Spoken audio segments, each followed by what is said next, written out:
story, so it looked like former NFL coach Jon Gruden wants Kevin Stefanski's job, and he wants Shedeur Sanders to be his starting quarterback. Former NFL coach Jon Gruden. Well, Jon Gruden went on record and said that he would like to coach in New York or Cleveland. Now, we know New York coaches up out of there. Now, there's another coach that is in the hot seat more than any other coach in the entire National Football League, and that is Cleveland's own. How wild would it be if a former coach was out here moving in silence, trying to flip the whole football universe like he's plotting a takeover behind closed doors? Because that's exactly what this new twist feels like. Shady, sneaky, and almost too unreal to believe. Why is he suddenly chasing a job that already has someone sitting in the chair? And what's really behind his sudden obsession with Shedeur Sanders? There's a hidden angle here, something people haven't uncovered yet. And once it comes out, this whole saga is gonna explode. Picture this, a retired coach waking up, stretching, looking at the chaos inside today's NFL and deciding, yeah, I'm bored. Let me go shake things up like a snow globe real quick. That's the energy right now. Out of nowhere, Jon Gruden's name slips back into football conversations like somebody reheated leftovers from 2018 and proudly said, yeah, this still hits, serve that. And the moment his name hits the air, it comes wrapped in the boldest, strangest twist the league has seen in a minute. Coaching job for the Giants. I think he'd be very interested. He loves football. He loves Jackson Dart. If you have a young quarterback as talented like Jackson, you want a guy like Jon that's going to challenge him every day. Does he have some stuff in his background? Maybe he does. But if you want a guy that gets the most out of your quarterback, the most out of your team, then I believe Jon Gruden would be a good fit. Does he want to do it? I have no idea. Now, I know he loves football. He loves a coach. If given the opportunity, if he's lucky enough to get one, he would. He wants Kevin Stefanski's job just so he can coach Shedeur Sanders. Shedeur, the quarterback who hasn't even walked inside the facility, but somehow already gets treated like the city's last chance hero. The final spark, the superhero Cleveland has been begging for. The Browns storyline never stays simple. It's always loud, messy, dramatic, and unpredictable, switching moods faster than a late-night group chat when everybody starts typing at once. And now here we are with Jon Gruden staring at the whole situation like it's Black Friday and he's trying to sprint through the doors before anyone else gets in. But here's where it gets even crazier, because he isn't out here saying, oh, maybe I'll think about it. Or, hey, I'd be cool with a light advisory role. No, he's moving with big energy, acting like he's ready to grab the whole operation with both hands. He didn't even hit the league with a simple, hey guys, remember me? Not at all. Instead, he reportedly let it slip that he'd love to coach again, either in New York or Cleveland. New York right now is basically a blender, with the lid off spinning on high. And Cleveland, well, Cleveland is Cleveland. All of Cleveland Dog Pound Nation, that he will not be playing Shedeur Sanders. He will remain keeping Dillon Gabriel as the starting quarterback. Now, we all know people from land to land, coast to coast, is pissed off with this news, bro, because he wrapped up a press conference today, and he stated once again he will not be playing Shedeur Sanders. Now, let's pull up this Jon Gruden post, man. So this is the post right here that is making headlines. That is former NFL coach Jon Gruden said, I could turn that thing around, that entire franchise around with Shedeur. So the whole football world did the math, connected the dots, and instantly started picturing Kevin Stefanski getting packed into imaginary cardboard boxes labeled fragile, like he's moving out next week. And honestly, the math isn't adding up, but the drama is priceless. Because Stefanski is sitting in the hottest hot seat anyone has seen since chairs were invented. Every move he makes has Cleveland fans breathing down his neck like they're trying to fog up his visor on purpose. He benched Shedeur before Shedeur even existed on the official roster. He doubled down on Dillon Gabriel like somebody trying way too hard to win back losses at a blackjack table. He stared a whole city of emotional diehards right in the face and basically declared, I'm not playing Shedeur Sanders ever. I'm staying with Dillon forever. Meanwhile, the Cleveland fan base is outside throwing full-blown cinematic tantrums like, you will play him, you must play him, bring him forth, Kevin, bring us the chosen one. The energy is wild out there. But what does Stefanski do next? Way you can get away with handling this quarterback situation as egregiously as he's handling the quarterback situation, continuing to play Dillon Gabriel, even though the offense has no spark, even though you're losing to the Jets and Justin Fields, even though Dillon Gabriel is airmailing now screens, is because you know you're safe. He steps into that press conference like the entire building isn't on fire, sits down, and calmly repeats the same line again. He will not be playing Shedeur. He will be keeping Dillon Gabriel as the starting quarterback, and he says it with unbelievable confidence. The audacity is unreal. It's like he's daring the universe, the city, and maybe even his own job description to challenge him. And that's exactly where everything blows up, because once that press conference ended, Cleveland media didn't just react, they erupted. They straight up combusted on live TV, breaking down like a group therapy session that took a hard left turn and never recovered. Folks were pointing fingers, throwing side eyes, waving their arms around, and speaking from the deepest, most spiritual level of frustration imaginable. I don't think that's not my place, to answer, to even be able to give the answer to that. I feel like it's not in my control. So I'm not even gonna think about that or have that even in my thought process of why it is. Like, it's a lot of people that want to have the opportunity to be at this level, and I'm here, and I'm thankful to have the opportunity. So whenever that is, it is. But it doesn't make me feel down, or it doesn't make me feel left out or anything, because I know who I am as a person, I know who I am as an individual, and I know what I... It was pure chaos with a broadcast signal attached, and every second felt like a reality show meltdown nobody planned for, but everyone desperately needed to watch. Then one analyst switched into full Shakespeare mode, shouting about situational awareness, sack-taking sins, and game-ending catastrophes, all while fighting to keep a straight face like this wasn't the funniest on-air meltdown in recent sports history.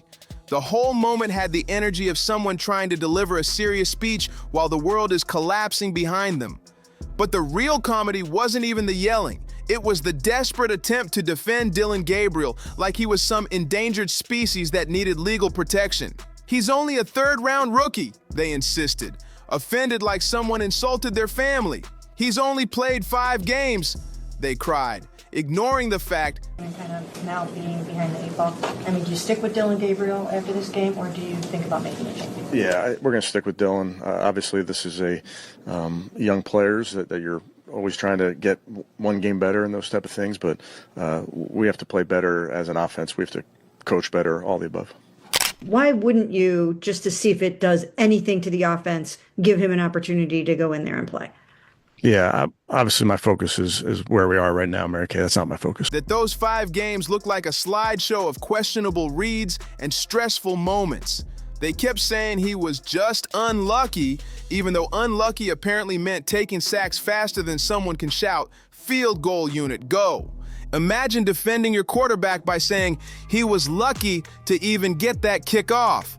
Lucky like a miracle. Lucky like the kicker had to sprint onto the field like an Olympic relay anchor, barely beating the clock by a fraction of a second. At that point, everyone debating sounded like they'd been awake for 36 straight hours, living on caffeine, stress, and heartbreak. And right in the middle of all that chaos, here comes Jon Gruden. Not strolling, not jogging, just popping up like a surprise cameo no one asked for, yet somehow everyone instantly had an opinion about. Suddenly, Cleveland looks like a shopping cart with one busted wheel, and Gruden is acting like he's the only person alive who knows how to push it straight. If Kevin Stefanski had fear of losing his job, he would have been played Shedeur. Brian Daboll was like, you know what? I might lose my job. Here, Jackson Dart. Like, if you think you're going to lose your job, you do move off of the Cats. So Shedeur Sanders is Kevin Stefanski's ace in the hole. The reason Stefanski's not playing Shedeur in my mind is because his job is safe. James, I look at it like this. Jimmy Haslam, Kevin Stefanski, they're on one accord. Andrew Berry, general manager, he views it differently. I think Andrew Berry, the general manager, he wants Shedeur. That's why The comment section exploded instantly. People were going wild, some hyping him up, some roasting him, and some dropping comments that definitely shouldn't be repeated for everyone's sanity. But it didn't matter. The spark was already lit. Out of nowhere, people started imagining Jon Gruden rolling into Cleveland with a playbook under one arm and Shedeur Sanders under the other, like he's unveiling a secret weapon ready to flip the entire league upside down. Some fans are already ready to crown Shedeur the savior before he even throws a single pass. Others are tossing out trade rumors like they're handing out free snacks, and Cleveland's dog pound is more split than a Thanksgiving table after somebody drops a heavy topic. The city is wild right now. Meanwhile, Stefanski is moving like a man who knows his time might be up. He's coaching with the energy of somebody mentally packing boxes, planning his exit route, and updating his resume. Analysts are even saying his name is popping up for other jobs. Not head coaching jobs, not big-time coordinator roles. Now, we're talking side gigs, backup options, positions people only apply for when the main hustle is already doomed. One analyst on ESPN even said, "I think he's finally unhappy." Finally? He's looked stressed since week 2. His face on the sideline screams, "I'm totally pretending this is fine," while his eyes say, "Please get me out of here." Some folks swear he's sinking the ship on purpose. Others think he's just burned out. And honestly, when a whole city keeps yelling at you about a quarterback you refuse to play, it wouldn't be shocking if he's thinking, if they fire me, at least I get a break out of this. Here's the real plot twist. Fans are openly saying Cleveland must play Shedeur if they lose the next game. They are basically demanding it now. And after that loss to the Jets, the NFL's universal "oh no" measuring stick, people are totally convinced Shedeur should have already been out there. They're calling the Jets' loss the final straw, the last warning, the cosmic sign coming straight from the football heavens, because the Jets are that team. Miss coaching? Is that something that you want to get back into? I miss it. I'm scratching that itch, though, right here. I would like one more chance to do it because I thought we had that team on the right trajectory. We were 3-0. We beat 3 straight playoff teams, and I thought we had a good young team. And it really crushes me to see how everybody went different directions real fast. So deep down, I'm kind of hoping someday I get a chance, but I'm definitely not counting on anything. So I've reinvented myself, man. You've done it beautifully. If you lose to them, your whole franchise starts hearing spooky whispers echo through the stadium like, "Play Shedeur, play him, don't push your luck, put him in now." And still, Stefanski refuses to budge, which is why the fans are officially losing it. Some are yelling, "Bench Dillon." Others are shouting, "Play 2 quarterbacks." And one guy even said, "Trade Shedeur if you're not gonna use him." Like Cleveland just flips quarterbacks they haven't even committed to yet.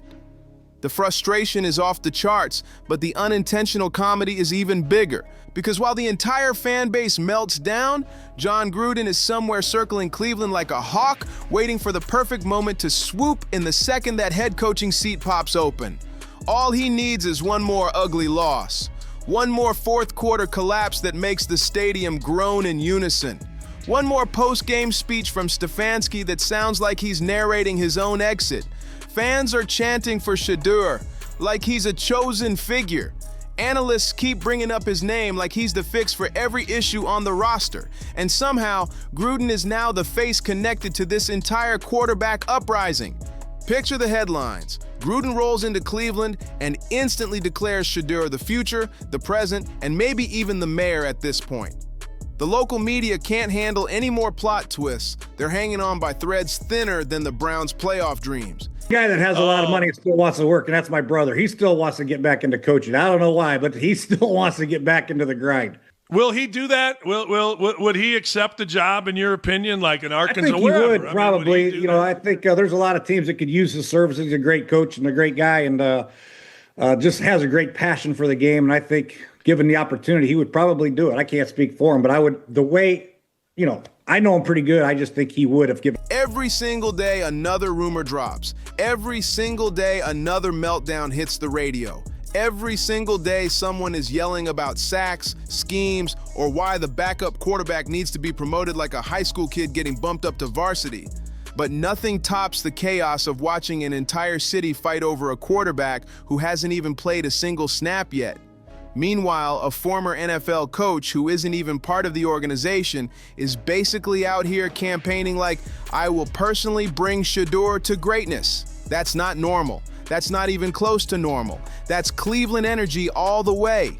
And eventually someone is going to have to make a real decision, keep getting dragged around by the football gods, or finally unleash the quarterback the whole city is screaming for. Half the fan base already treats Shedeur like he's some kind of superhero ready to save the whole city. The Browns have 7 or 8 games left, depending on how much emotional damage people are counting, and the margin for error is thinner than a preseason roster cut. If they drop the next one, the pressure is going to hit a level nobody can escape. We'll say this too, like the Browns have historically rushed rookie quarterbacks onto the field before they're ready.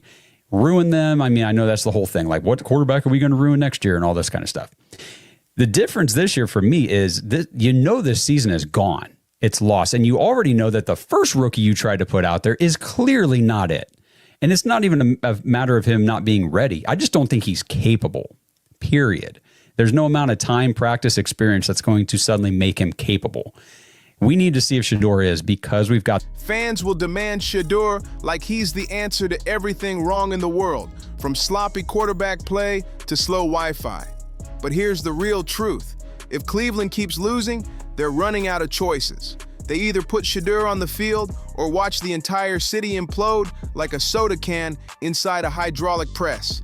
And if they still refuse, someone is absolutely going to shout into the sky, "Trade him then, trade Shedeur, don't let him sit behind Dillon another minute." Trade rumors about a player who isn't even the official starter yet. That's the kind of dramatic energy only Cleveland can pull off with a straight face. Meanwhile, the whispers keep growing louder. Gruden wants the job. Gruden wants Shedeur. Gruden thinks he can fix the whole operation. Gruden believes he's the missing key to turning the franchise around. And every time Stefanski loses another game, that door opens wider and wider, like the city is daring someone to walk through it. This whole situation has reached peak comedy, with maximum chaos baked in. Like, horribly yesterday. I just don't think he played very well either. And 5 starts in, I am mystified at how we've not seen... For the supercomputer, I'm mystified how we've not seen the game slow down for him or him grow any more comfortable. He either can't see it or just doesn't see it. And I don't know what the difference is, meaning like if you can't see it because you just don't actually view the field very well versus you just don't see it because you're panicked. I guess you'd want it to be the latter thing, but... Shedeur Sanders is out here throwing footballs like he's casting spells, and the fans are eating it up. And if anyone doubts how serious this city is right now, listen closely. Cleveland might not know who's coaching next month, they might not know who's starting next week, but they absolutely know one thing: we coming. If Cleveland had a citywide slogan right now, it wouldn't be "Believe in the Browns." It would be something closer to "Brace yourself," because every 24 hours another twist detonates. One moment the media is arguing about sacks, and the next moment the fans are begging for Shedeur like he's some mythical figure holding the key to eternal victory. And somewhere inside that tornado of emotions, confusion, and straight-up desperation, the Browns still gotta play football games that actually count. But the funniest part, the team is acting like none of this chaos even exists. Stefanski stares straight into the cameras with the calm energy of a man who has already mentally relocated to a beachfront resort, sipping something cold. The players just shrug like, "Look, man, this is above my pay grade." And the front office? They're sitting in the shadows doing absolutely nothing. Stefanski's not mentioning Shedeur's name, and Rizzo today dropped the P-bomb. And if you watched yesterday's show, we dropped the P-bomb. We said that. That was the bet. Good work, guys. Good work, team. Every time I go on the internet, all I see is a bunch of dudes sitting around going, "Why are you not playing Shedeur? And why are you about it?" Like they're playing the soundbite. He won't even say his name. He won't even say his name. What is that? What is that? Like, everything would make more sense if you came in and really owned. While the fan base tries to summon Shedeur through pure willpower like they're performing some kind of ritual. Meanwhile, the rumors surrounding Jon Gruden keep growing legs, arms, wings. At this point, the whole thing has a skeleton, a nervous system, and a heartbeat. Some insiders are claiming Gruden already has a playbook drawn up with Shedeur Sanders' name written across the top in Sharpie, like he's been preparing for this moment in secret. Fans are imagining Shedeur walking onto the field in slow motion with dramatic orchestral music blasting, while Gruden stands on the sideline drawing up plays on a clipboard like he's decoding ancient hieroglyphics. Cleveland loves this kind of chaos. They feed off it. They thrive in it. No franchise produces drama as consistently as the Browns. It's like someone in the front office has a hidden button labeled chaos mode and someone keeps leaning on it every single week.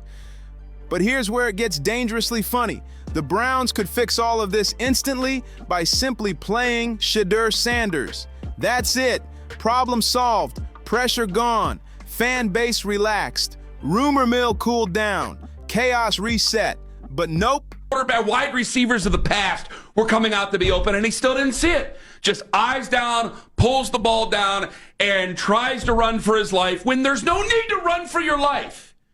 But we're told that this is a supercomputer. This is a sad facsimile of what quarterback play should be. I am sick and tired of it. For his own good, for my health, for your sake, for your emotions, because you watch the game completely different from me. This has to end.